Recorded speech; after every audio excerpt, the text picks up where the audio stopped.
Hello, today I want to cover the topic of goal setting. So one of my mentors actually said something that I thought was brilliant. She said, when we do random work, we get random results. And this hit me like a ton of bricks. How many of us have set goals and we have literally had the intention of truly meeting that goal, but find ourselves running all over the place and doing that, going there, all to fall short and never actually reaching that goal. I heard a crazy statistic the other day that said of all the people who set goals, 92% of them will never reach that goal. Sad. Isn't that sad? And I'm learning more and more that when we set a goal, it's not about keeping motivation for that goal, because if you don't know yet, motivation is not sustainable. It ebbs, it flows. It's not something that can be relied on. But when there's intention set to achieve a goal, that's where the magic happens. I personally am obsessed with the word intention. It means to aim or to plan, but also the word intention also means the healing process of a wound. And how many of us have felt wounded when we don't reach our goals, or when we feel like we're a failure, or when we feel like things are just not working out? That hurts. So when there's intention, that is the healing process to help us achieve what it is that we hope to achieve. What's so funny is that when it comes to being motivated, or how do I stay motivated to get things done or to reach that goal, motivation, it's fleeting, especially when life gets crazy and you're just like, I can't do this right now. Or when life gets boring and you're just like, I'm not interested in this anymore. Motivation cannot sustain that. But when you have an intention, a plan, an aim at something specific, you're not going to ebb and flow as much, because you have a set thing that will keep you on the right road in the right direction. So what is the right way to set goals? And how do you even know if you are in fact heading down the right direction when it comes to obtaining what that goal is? Well, for starters, you have to ask yourself, is this goal mine? Is this vision that I see, is it even my own, or is it something that was put on me? Maybe it was something that I was conditioned to believe that I should want to obtain. Was it something that maybe it was an old vision of mine and no longer do I really care about that anymore? The thing with setting goals is, if it's not your goal, if it's not your vision, and if it's not tied to a specific why that is soul driven, like it's in your soul that you feel a conviction towards it, it's not going to sustain. Because if it was put on us from somebody else, from culture, from society, or even our colleagues, friends, you name it, it will not last. So there are two types of goals, okay? There's outcome goal and an output goal. And we're gonna break this down. All right, so get out your pen and paper and let's get into it. So an output goal is one that I need to read the definition. So if I'm looking down, I'm just reading. The definition of output is the amount of something produced by a person, machine, or industry. So an output goal is, what are you producing? What are you doing? How are you presenting yourself every day to reach that goal? Now, when it comes to an outcome goal, this is the way a thing turns out, or the consequence of a thing.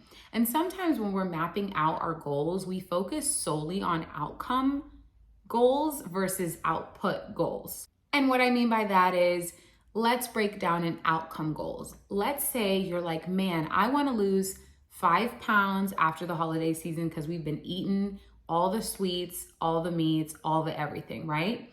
And let's say you start to go to the gym, you start to lift weights, you start to eat healthy, meal prep, all of the things. And every time you get on that scale, it's not reaching 5 pounds, which was your goal. However, you are noticing that your jeans are feeling better, they're fitting real cute, okay? People are saying, dang, you look good. And you're getting all of this feedback, but in your mind, the outcome is not what you want it to be. So you start to second guess yourself and you start to say, maybe I'm doing something wrong. Maybe I am not actually on the right road, headed in the right direction, when in fact, You are. It's just not the outcome that you assumed it should have been. But if you focus on the output, what you've been doing, the consistency that you've been moving in, oh my gosh, you are on the right track. Another great example could be maybe wanting to get new clients. I'm a photographer. Maybe one of my goals is to get 5 new clients in the month of January for next year. Okay, well, let's say I am putting out content, I am emailing brands, I am doing all of the things, right? And let's say 3 of my previous clients keep emailing me and keep engaging with my content and keep liking and shouting me out and doing all of these things. Instead of me looking at the last time that they worked with me and engaging back with them and saying, hey, do you want updated photos? How are you doing? If I ignore them and only focus on, no, I said 5 new clients, I don't want to work with them right now because they're old clients, I miss an opportunity versus seeing the space and the picture from a bird's eye view and saying, wow, these are 3 previous clients that are excited to work with me again. There's opportunity here and my output has been working. Let me see if they want to work with me again, instead of shunning them because it's not quite the outcome that I had originally planned for. So when you are setting your goals, it's important to really think about, am I looking at my goals from an outcome perspective, or am I looking at them from an output perspective?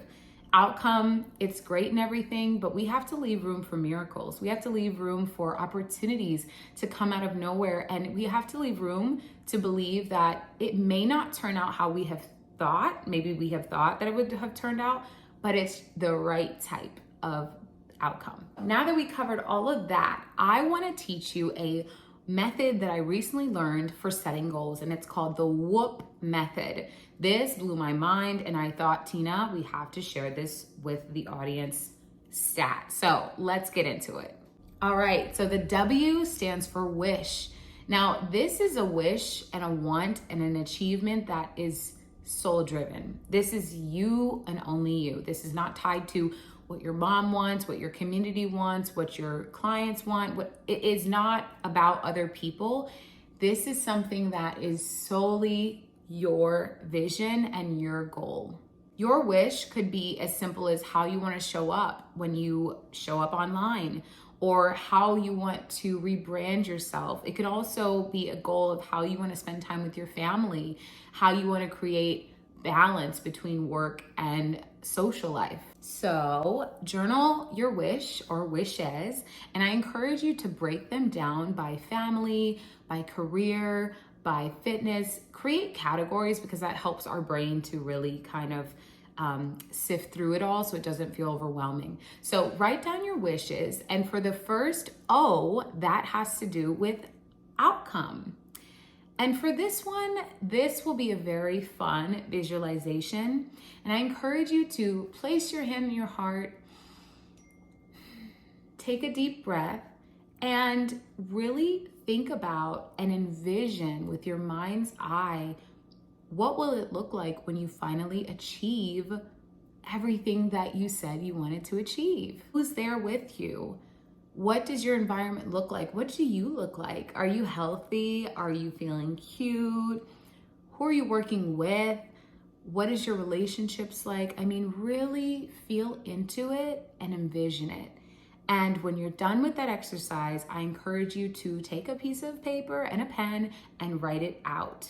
So I love sciencey things, and I learned recently that when we write down, like journal out our vision or journal out anything, the neurons in our brains are becoming stronger, and we're creating new pathways in our brains to create new realities. So it does help make it feel more real, and it gets us excited to finally bring that into our reality. Now that you've discovered what your wishes are and you've envisioned them in your mind, what that outcome would look like, the third O is obstacles. Now listen, we are creatures of habit. So if you look back over the year or over the past couple of months or whatever, you will start to see a pattern if you look close enough.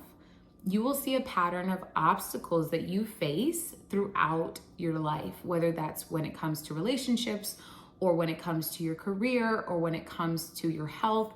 There are obstacles that we may hit like a wall every time. And if we don't address them and we don't think about, okay, what's going on here? Let me shine a light at it. Let me give it a seat at the table and listen to it for a minute.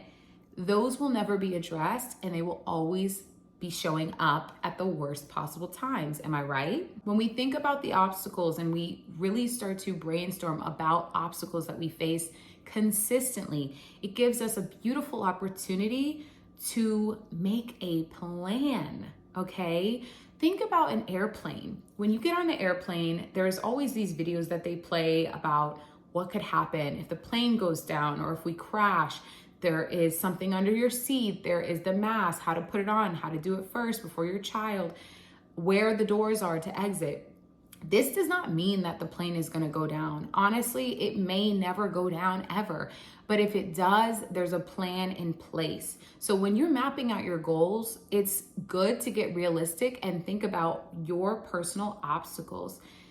Plan for what is going to happen when you have self-doubt and start talking negatively about yourself. If you're someone who struggles eating healthy, and maybe when you're overwhelmed or working all the time, you don't eat until midnight and then you go to Taco Bell. What is a plan that you could put in place for that obstacle so that you can stay healthy with your mind, body, and spirit? Planning, meal prepping, that's something that you could plan for. How can you prepare for distractions?